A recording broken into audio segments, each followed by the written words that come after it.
She pulls up to the house and she sees Ryder with two women, like trying to console them, but he's like freaking out.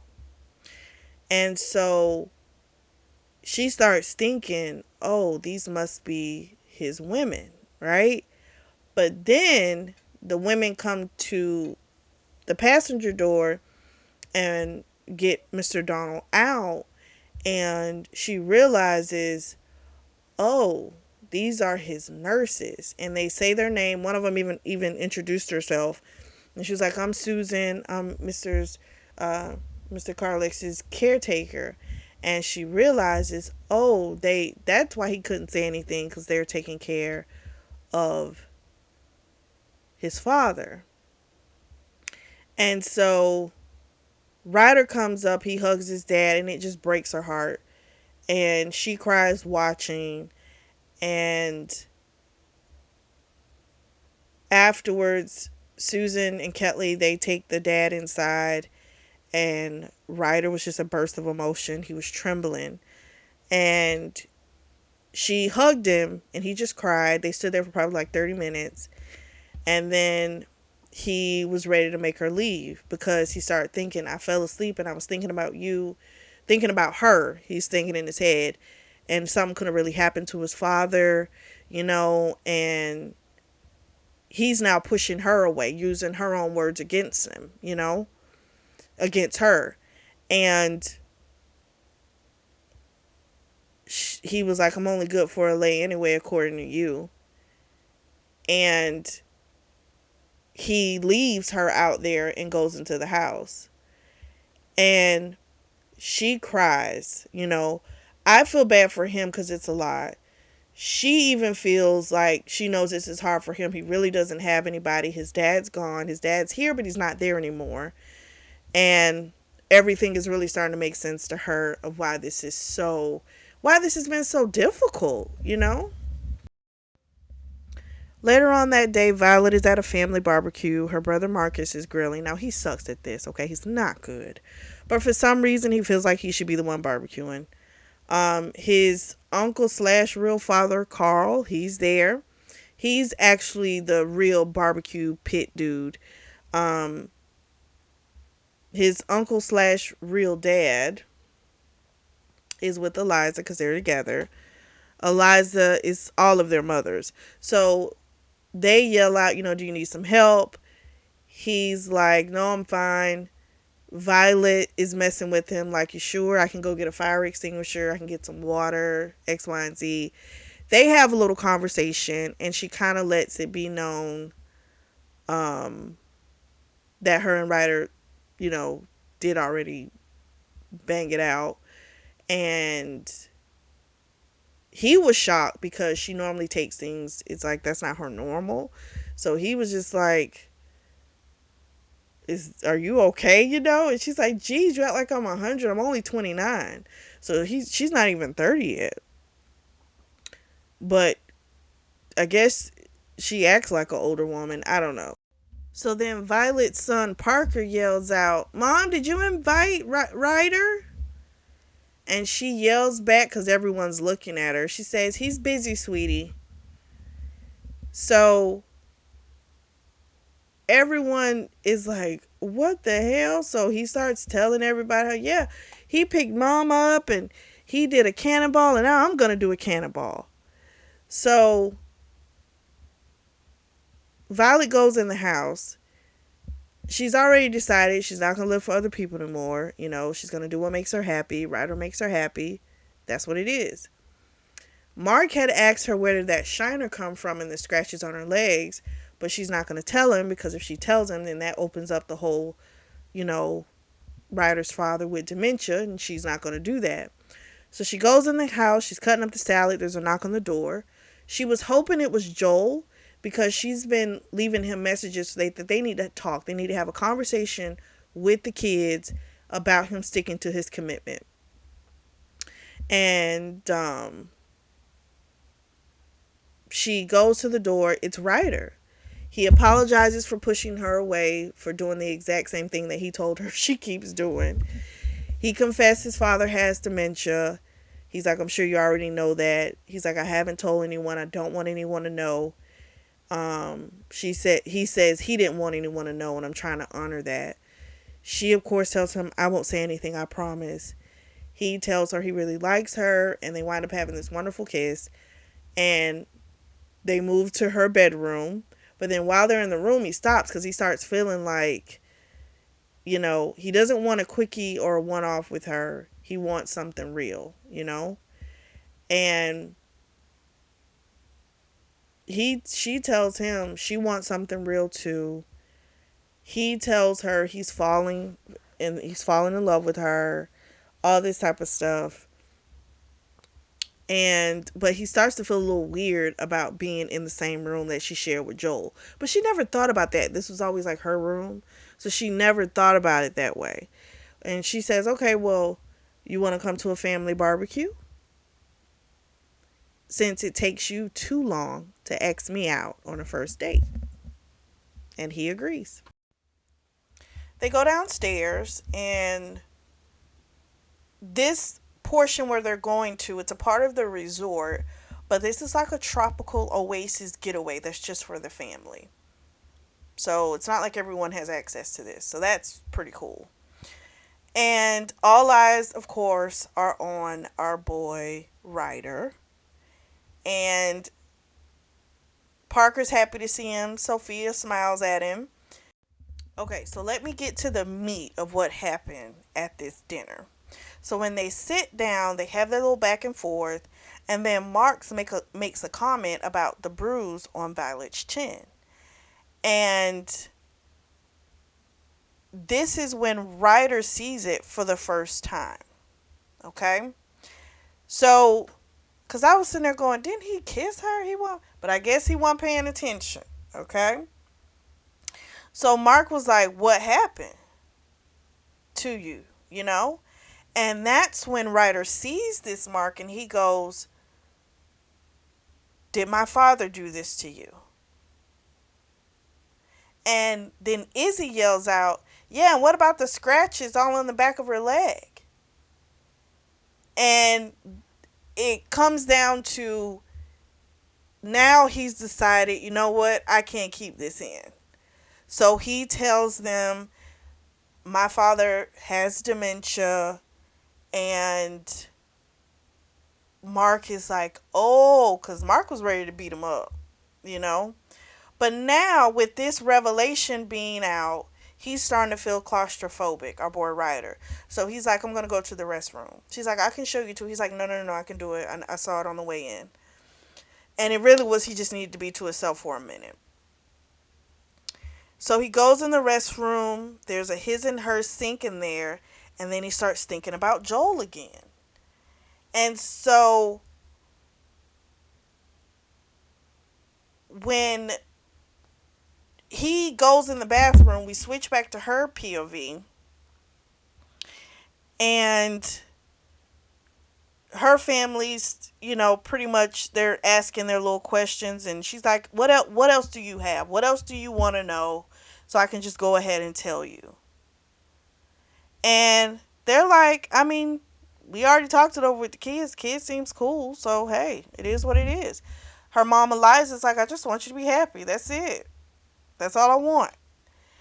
And so her mom was afraid that after Joel, she wasn't going to open herself up to anyone again. So she's just happy that she's doing that. Emma's fine with it. Emma was like, that night, he was clearly drunk. He was not coherent. I'm completely cool with you and him having something. But now he's taking a little long in the restroom. And so she decides to go seek him out. And when she gets to the restroom, his whole demeanor is changed. Because now he's starting to think, she still has this his and her sink. What if she still wants Joel back? Like, his mind goes back to that bull crap. So when he says that to her, he's like, I got to get out of here. And she's like, why? Why are you leaving? And He's like, everything is Joel in here. Everything is him. He's like, you're probably still in love with him. And she admits to him she doesn't love Joel. She's like, I'm falling in love with you, you know? And after she says a few more things, he's able to kind of calm down from the panic. And she's like, let's just start over, you know? If you don't want to go back down, we don't have to go back down to the barbecue. We can go wherever you want to go, wherever will ease your mind.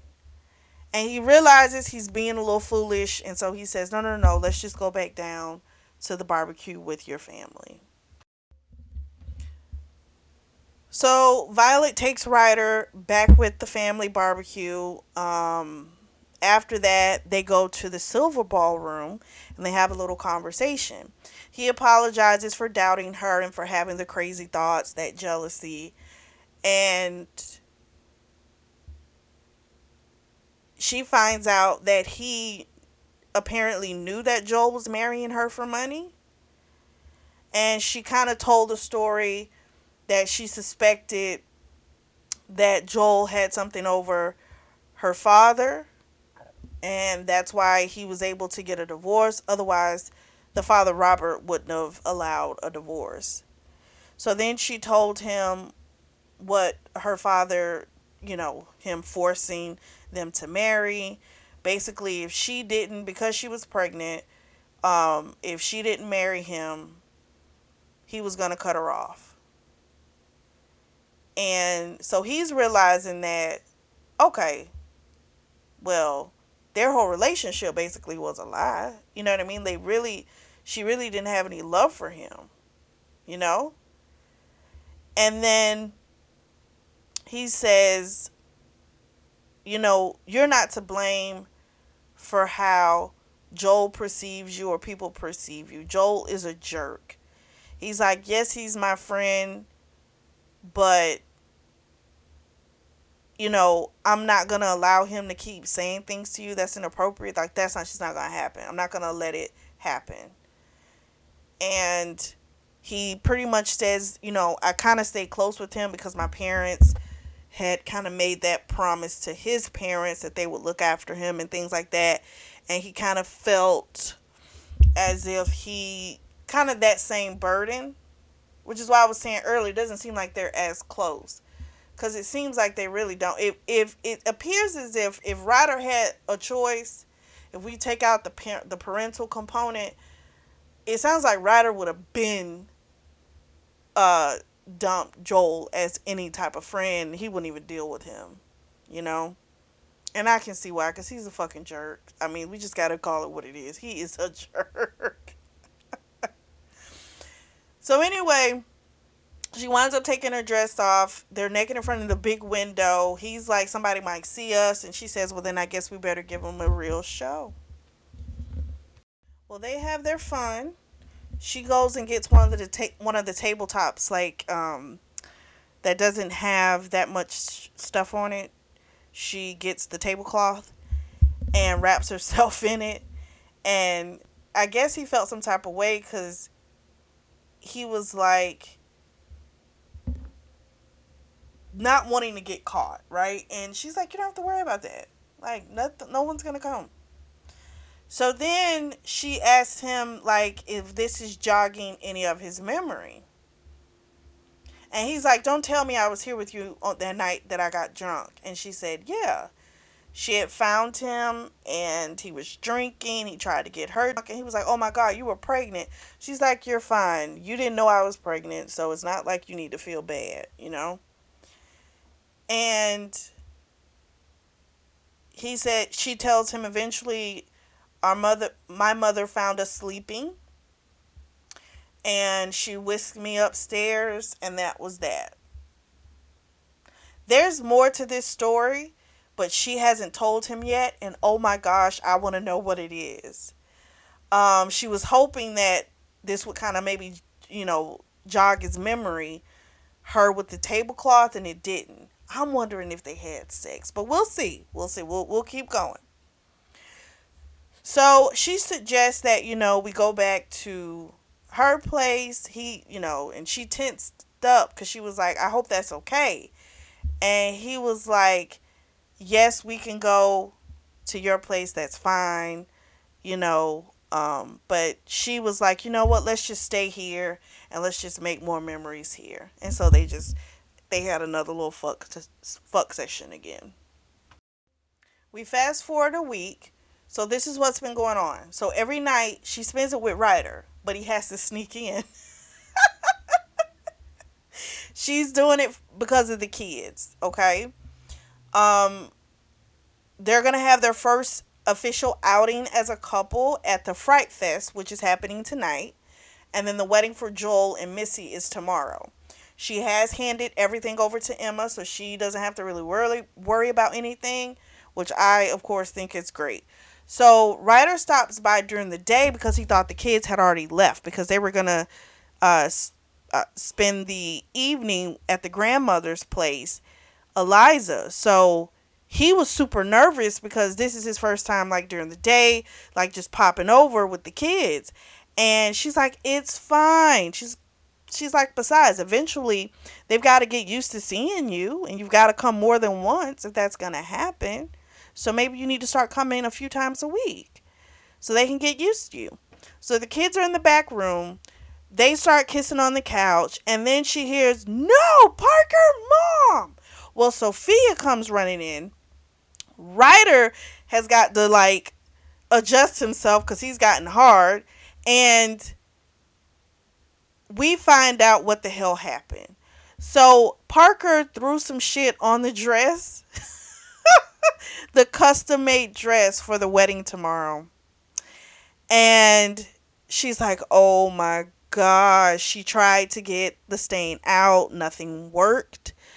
And she's like, shit, it's not coming out.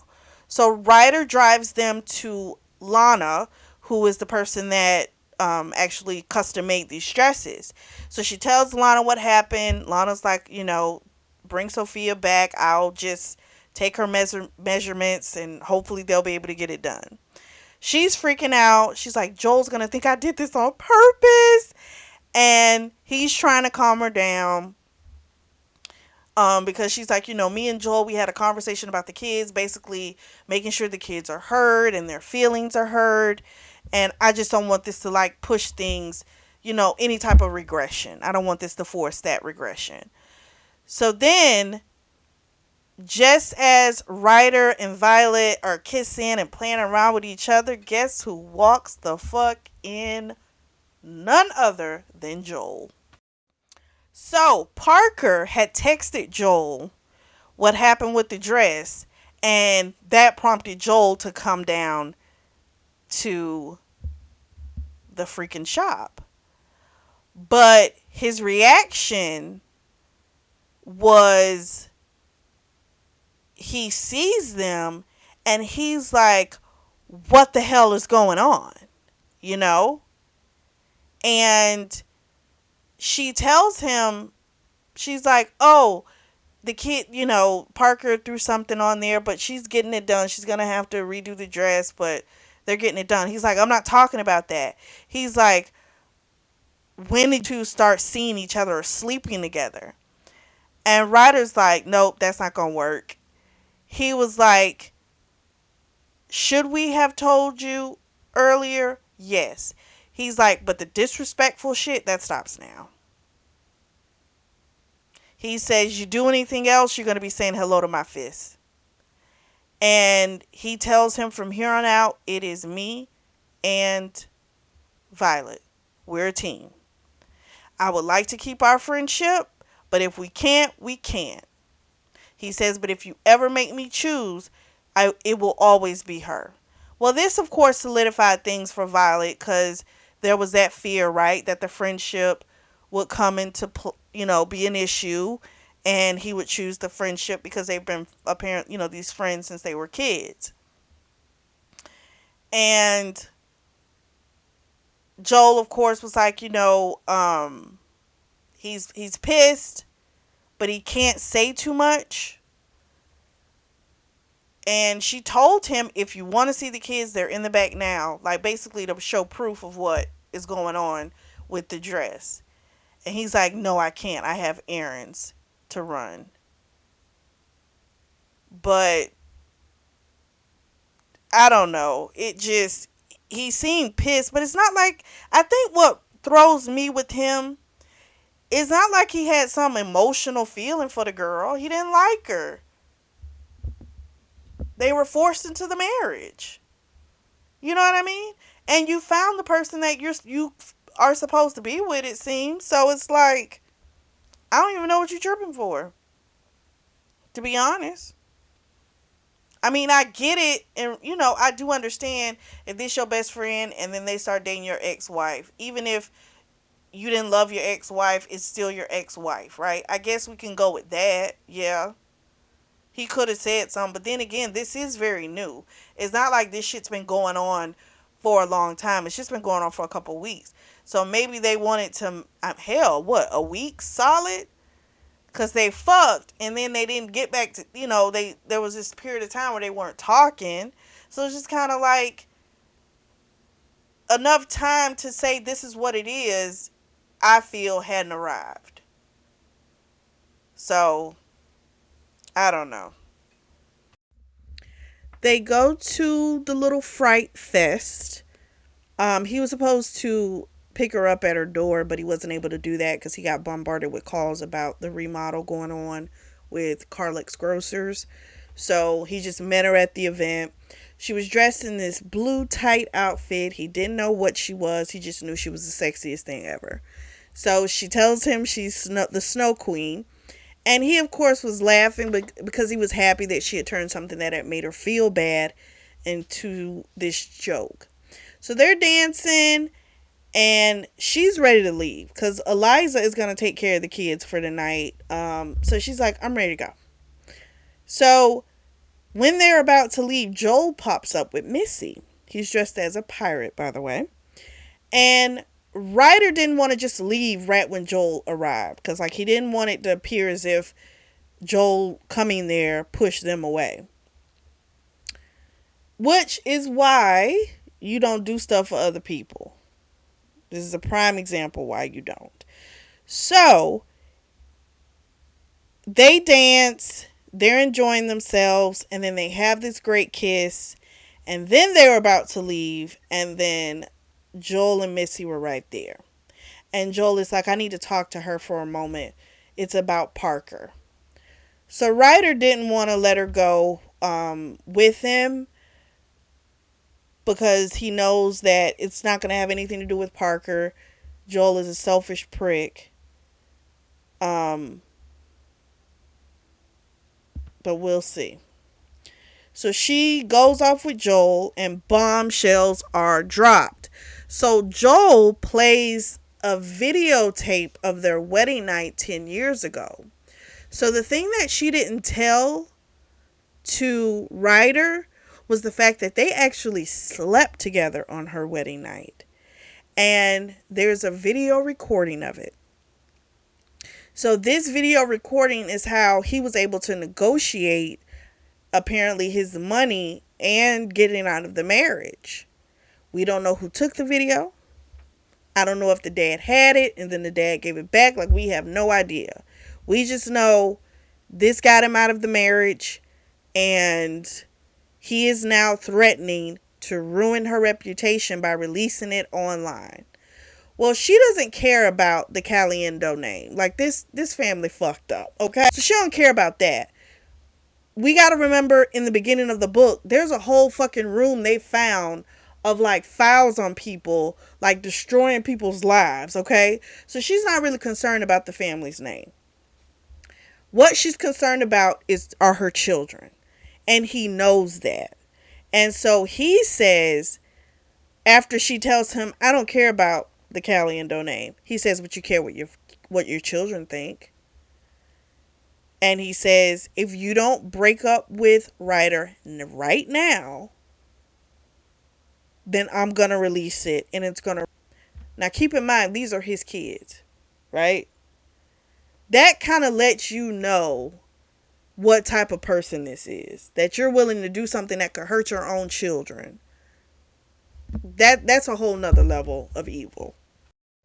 He tells her, "You're not going to ruin my friendship with Ryder." She's like, "What are you talking about, ruin your friendship? I'm not trying to ruin anything." She's like, "You're the one who's been lying on me for the past 10 years. You know, saying I'm a certain way and saying these different things." And he's been lying about Ryder too. Because, see, he made it out to be like Ryder was just banging every woman. But that hasn't been the case. So it's like, So he, of course, tells her, "If you're not going to agree to it, I have a surefire way to make sure you do it." He grabs her, pushes her down, and kisses her. And automatically he gets yanked off, which means Ryder couldn't have been too far. And he, of course, lies and says, "Oh, she kissed me first, didn't you? Tell him you kissed me first." So she says, "Yes, I kissed him first." But her face, you know something's happened. You know something's going down. And Ryder's like, "What the hell is going on?" And before Joel walks off, because I think, did he punch him? I think Ryder punched him. Or maybe, did he? No, maybe he didn't punch him. He just slunk. He was ready to punch him. He said, Joel tells Violet, "End it now, or I'm releasing it tonight."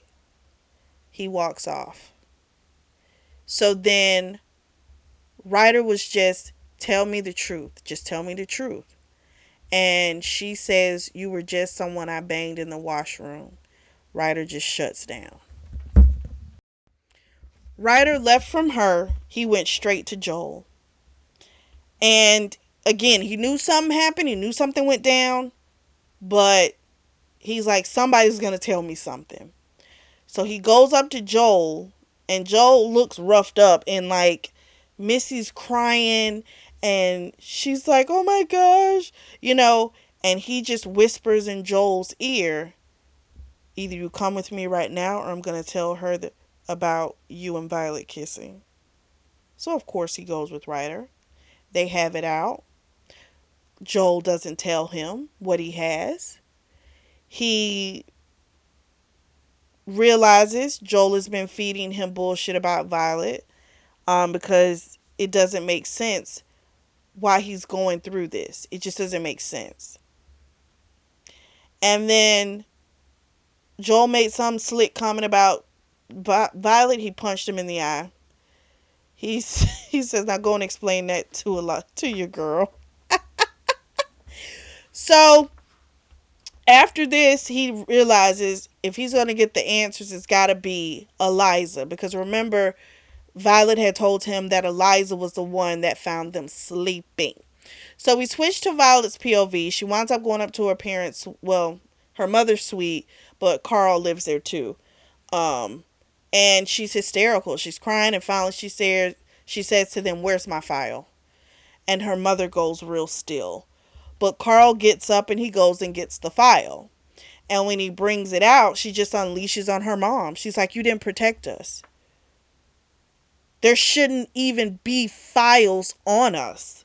Like, this is wrong. This family is so screwed up." So this is what happened. Joel is the one that took the video. Joel used the video to get out of the marriage.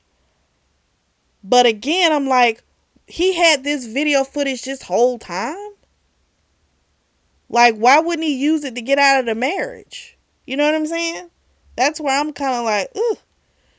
So he needed money, and so when he needed the divorce, that's when he brought out the tape. And our girl Violet winds up making a comment to her mom, like, that's why Corbin doesn't even come around. I say, Corbin? Who the hell is Corbin? So they've got a whole other sibling named Corbin, who this is their first time even mentioning. And he apparently doesn't come around because he realizes this family is toxic as fuck. So she even tells her mom, like, you having an affair with Uncle Carl behind dad's back all those years, that shit's not normal either. You know? She's like, I know dad was horrible. I get that. But what you did wasn't normal either. So then she's just like, I can't with this. You know, she's like, I'm just done. And there's a banging on the door. It's Ryder, and he's yelling for Eliza. And Violet says, don't tell him I'm here.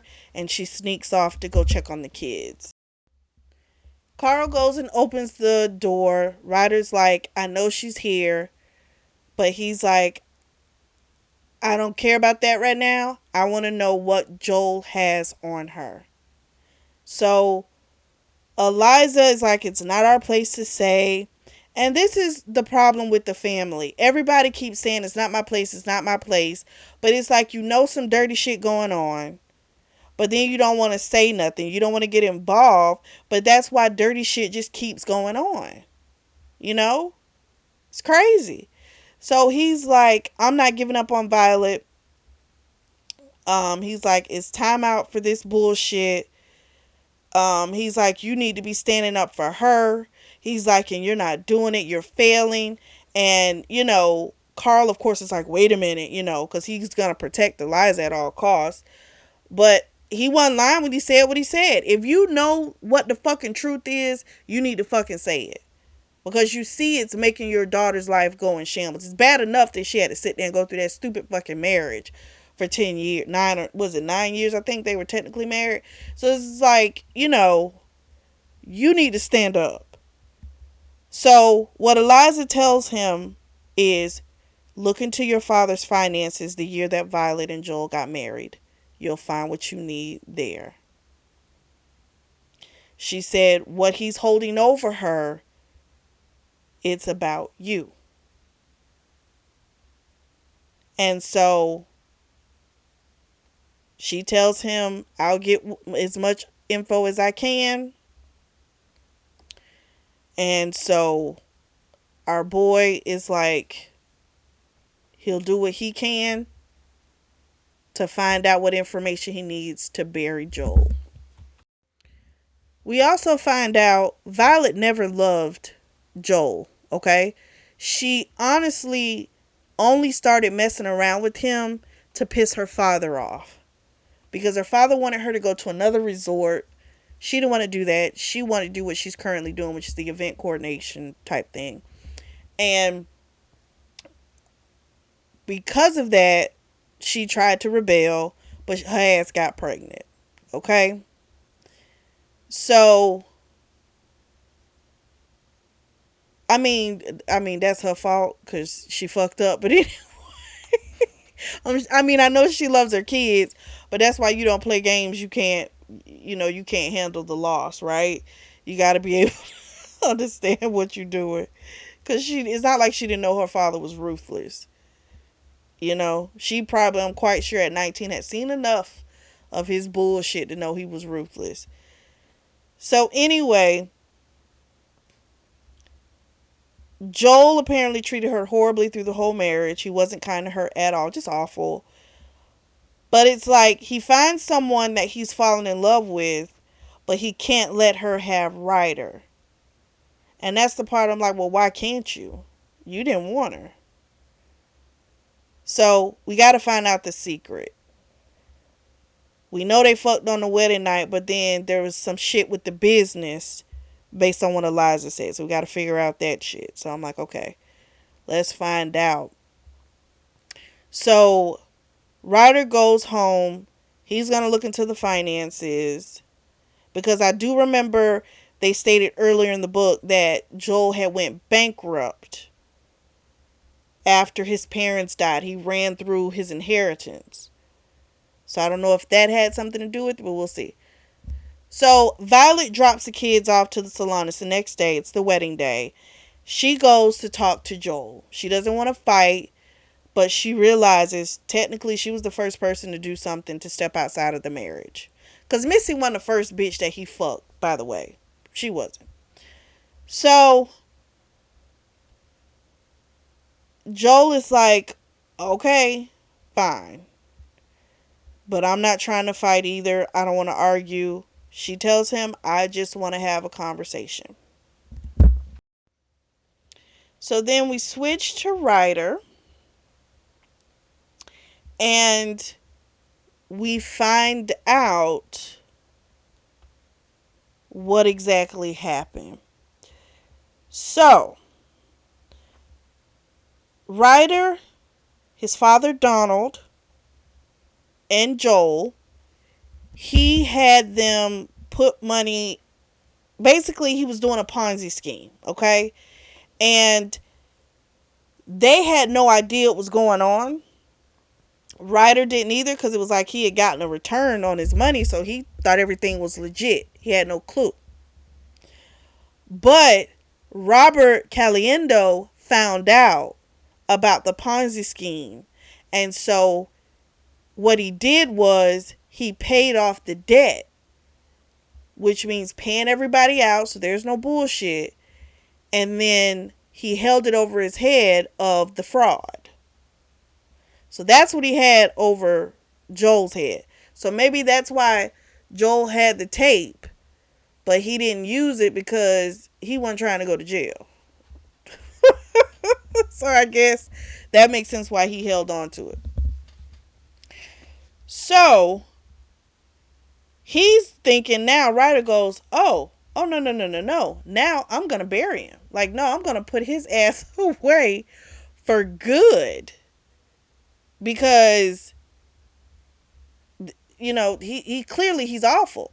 Now, Eliza had came over to Ryder's place and she told her truth about what happened and everything. But she tells him, like, you can't put him away because that's Parker and Sophia's dad. You can't do that. So he says, well, I'm going to blackmail him with jail time change for the sex tape. And the mom is like, that's what you need to do. So Joel and Violet, they have a conversation. He admits to everything that he did. The one thing that the father did was he did lie to Violet when he said Joel only married her for his money. Joel said that wasn't it. He said, you showed me interest. He said, and I liked you. He said, I was marrying you because you were pregnant with our daughter. He said, and I wanted to try and have a family with you because he had lost his family. So he said, did I take advantage of business opportunities because of the marriage? Yeah, I did. He said, but that was not the reason why I married you. It wasn't for the money. And so he says that he tells her about the fraud. And she's thinking, oh, shoot, like, this is my key to, like, get my boo back, right? So she apologizes for sleeping with Ryder on their wedding night. She said, that was messed up. I am sorry. And he was the one that took the video. He watched it happen. So no wonder he was all cold and evil to her. But again, you knew she didn't want to get married. You knew it. You knew she was being forced into this as well. But anyway, then old boy Ryder comes busting in because he's got the master key that Eliza gave him. And he sees them hugging, but they're just kind of making peace with each other. And he jacks him up. He's like, what the fuck is going on, And Violet's like, nothing's going on, And he's like, are you in love with him? She's like, no. It's nothing like that. So then they all talk it out. And she told him we had a conversation. And he's going to destroy the tape. He apologized to Ryder as well. He's like, I was wrong. I shouldn't have done that. Ryder apologized. He said, I slept with your wife on your wedding night. He doesn't remember it. He's like, but I did it and that was wrong. And he tells him, Ryder says, but if you do anything else, I'll throw your ass in jail. I'm just going to tell you now. That's it. So I don't know. Will their friendship survive? I don't know. This doesn't make Joel seem as bad. He's still a little prick, but it doesn't make him seem as bad. So then they leave out, and as they're leaving out, she tells Joel, "You can go down to the salon. They can put something on your eyes so they won't visibly see that they're black, bruised." So then her and Ryder go out into the hallway, and she says, "My family's like it's fucked up, you know." She's like, "There's a room with files on people," and he's just like, "Good grief." He's like, but he just kisses her. So then she takes him to the silver room again. He kisses her. They have this whole little sweet conversation. She looks and sees there's a naked, like a sculpture of a couple having sex. And she's like, "Oh shoot, how the hell did that happen?" Well, remember when they were being funny and our boy Ryder was like, "Oh yeah, you should get the one with the two couple making love and all this type of shit." Well, he was clicking on shit. So it got ordered. So she's like, "I gotta call maintenance to have them remove it." So they're gonna she's walking down the hallway, and she tells Mark about what happened, and to have maintenance remove it. And her and Ryder are going to go sailing for a few days because the parents are going to keep the kids and just kind of give them some time to enjoy each other. And I think that was like, yeah, that's sweet. So Mark lets her know that someone's been using Anya's key card because they met Mark in the hallway. And he's like, "Someone's been using her key card, but when we look at the video footage, we don't see her. We don't see anybody." So they're going to have Quinn, who's a security guy, work on it. But apparently Quinn and Anya didn't get along the best, so they feel like she at first is like, that might not be the best thing, but right now this is the option. So they're gonna have him look into it to kind of figure out, if it's not Anya, who the hell is using her key card. So then her and Ryder go on their little expedition. She still can't fish worth a shit. He winds up throwing her overboard again, and they both just describe how much their lives has changed for both of them, and how much they love each other, and that's how it ends. Now, the fun thing about different authors is that they have websites you can go to, and they'll have alternate endings. And so the author of this book, she actually had an alternate ending. So, you guys let me know which one you think is the better ending. So, in the alternate ending, our girl Violet doesn't go and talk to Joel. That never happens. She really does give up on Ryder and decide, there's nothing I can do. I just have to let him go. Eliza and Ryder still have that conversation. Ryder still barges into the room, but he catches Joel kissing one of the bridesmaids. So Joel is smug with it, okay? There's no kind of um no redemption with Joel in the alternate um ending. He's just pure trash. And he gets him, like, he still is able to, do the blackmail thing, Ryder is, but they are never friends again. And then he goes to get Violet. She's actually trying to fish, and she sucks at it, which that remains the same. And they just kind of get messy or whatever, because poor girl, again, she can't fish worth the shit. But that's kind of how it ends. I felt like the alternate ending felt a little bit more true to the character of Joel. I felt like the first one that was in the book is too much of a redemption arc for him. It was too much to me. I felt like the second one is who he was because he was a shitty father to the kids, right? Um what does it matter if she did that when you knew she didn't want to marry you and you had plenty of affairs during the marriage? So to me, that second one felt more real. What do you guys think? Let me know. Now, the next book in the series is, I think, about Anya. So each one of the books is about one of the siblings. So again, this is a good starter for you. And then if you want to continue on with the Caliendos, you can. What did you all think? I really liked it. I thought it was good. Normal circumstances, no, I would not, condone, you hooking up with your ex-husband best friend.